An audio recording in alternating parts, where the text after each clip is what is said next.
Hi guys, and welcome back to my channel.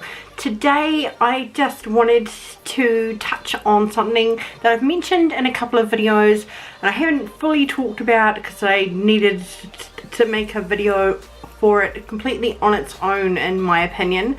I have been test running some products lately, as you know, that's what I do, and I've been trying just a couple of drugstore powders, okay, and people have been going on and on and on for quite a while now about the Cody airspun powder. Now in America especially, people like big YouTubers like Tati and other people really got me fascinated with this powder. I'm a little bit shy about powder, I've got to admit, because like I am turning 40 in April and I feel like I have quite dry skin, and powder like freaked me out. I just thought it would make me look cakey and old, but it really is a good trick for setting your base, so it's important to find something good.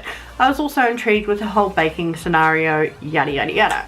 I tried a couple of different powders. I tried one from OXX Cosmetics that I hated and I gave away. It just became very drying around my eyes.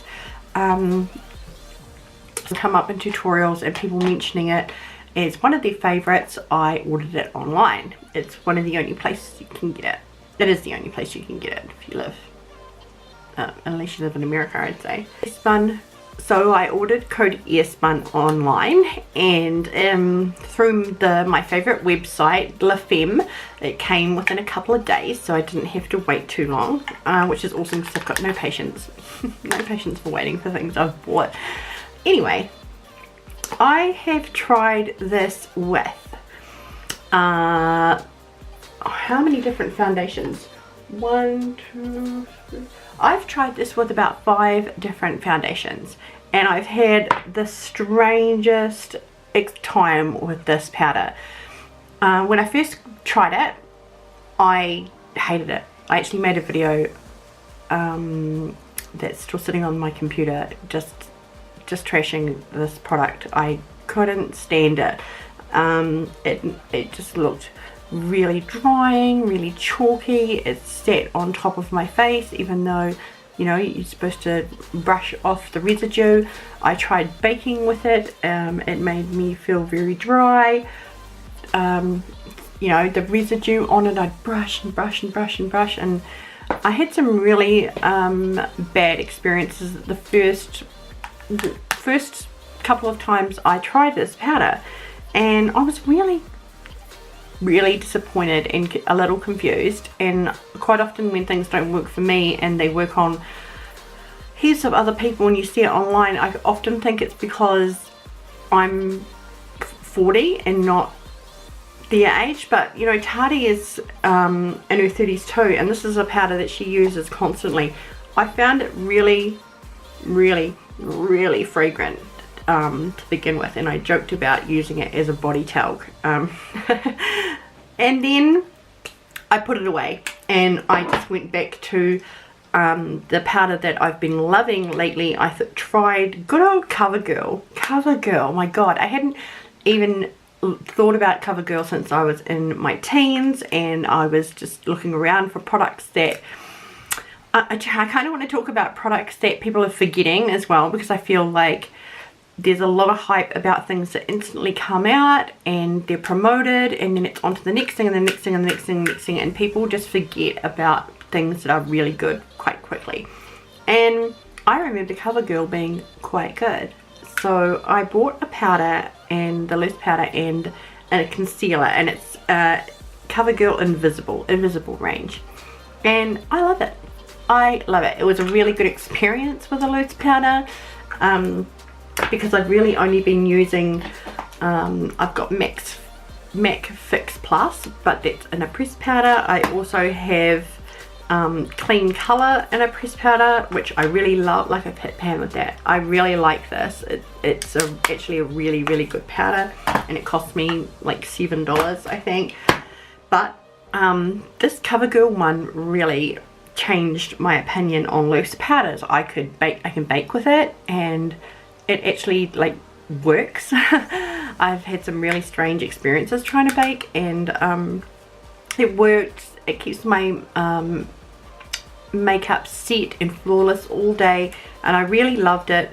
So I used this every day with a combination of, you know, the pressed powders if I wanted to, and kind of forgot about codys airspun for a while, and it was just sitting in my toolbox over there. I've got like a toolbox over here. Let me just see that. I'll try and zoom it in.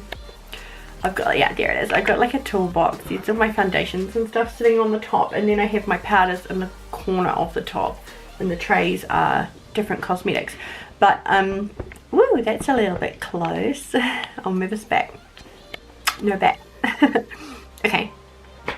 So I saw it sitting over there, and I thought, damn it, I'm just going to give it another go. So I tried it with a couple of different foundations. I bought a CoverGirl foundation, and I bought the DB brand Flawless Finish foundation that everybody loves.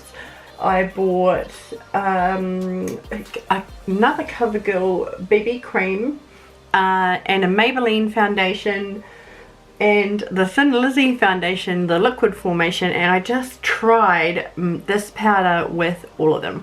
I tried it with different concealers, and I actually had some really good experiences with this, and I've changed my opinion on it. The more you use it, the more the high fragrance that it has in it, you just become used to it. It's not something I still like CoverGirl doesn't have any fragrance, and I do prefer that. But yeah, I started using a little wedge like this, you know, the cheapy wedges, wet it down. It's really good for cutting and getting that perfect line through here. It brightened through here. I don't know what happened. Some foundations this works with, and some foundations it really doesn't work with. It's kind of hit and miss. And I just finished, I'm in the middle, I should say, not just finished, I'm just in the middle of doing a tutorial, a first impressions on the Maybelline 24 Hour Superstay foundation. And I got the matching concealer, and I grabbed the codys airspun because it's been doing me no harm lately, and oh my god. Oh my freaking god. It just separated into like big patches of, you could see my skin. It looked like it kind of just peeled, just disintegrated. I don't know how to explain it. Well, under my eye was patchy, around my mouth, and the foundation just looked absolutely awful. So, I don't know. I just don't know. It does work. I am going to use it, but it's not going to work with everything. It just doesn't for me sometimes. I don't know why. I don't know why. Maybe my skin's too dry for codys airspun. I'm going to keep going. I'm going to let you know when I get through this whether I think I will buy another one or not. I'm just going to keep on plugging through with it, use it with the foundations that work, try it with the new ones like I did yesterday. It didn't work, I know that. I did try a different primer underneath yesterday, so I'll try the codys airspun one more time with that foundation without a primer and just see if it was the primer. But I really feel like it was more to do with this. But I'll do a bit of experimenting and definitely get back to you on that. So yeah, that's just the end of my video. That's all I wanted to talk about, is my experience with this powder. How you know, when for someone who is 40, I'm just going to say I'm 40 because I'm 40 in April.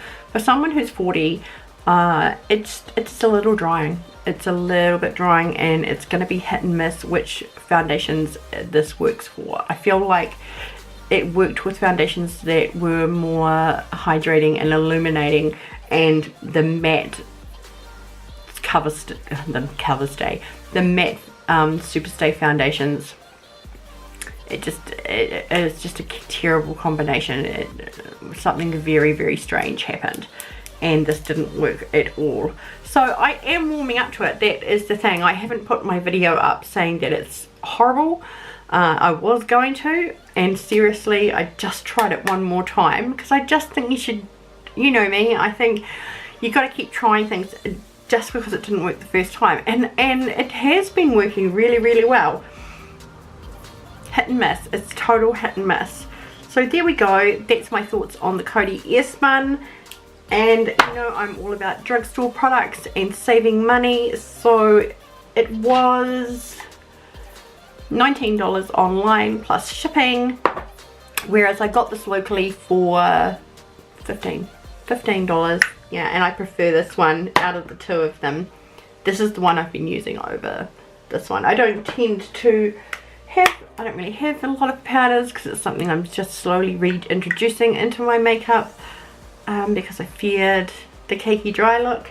So it's been a bit of an experiment, and I'm going to keep on experimenting with different ones as I need them. Yeah, so let me know what you think of Cody's airspun if you've tried it. I'd love to know your experiences with it, and if you've got any like helpful hints of ways to make it really go off. Anything would help. I'd love to know. So with that, I will be heading off, and yeah, I hope you have an awesome day. The weather here is raining. It's definitely autumn suddenly, very suddenly. So I hope everyone's staying warm, and if you are on the other side and spring's kicking in, make the most of it, guys, because it's just a beautiful time of year. Okay, so I'll see you next time. Bye.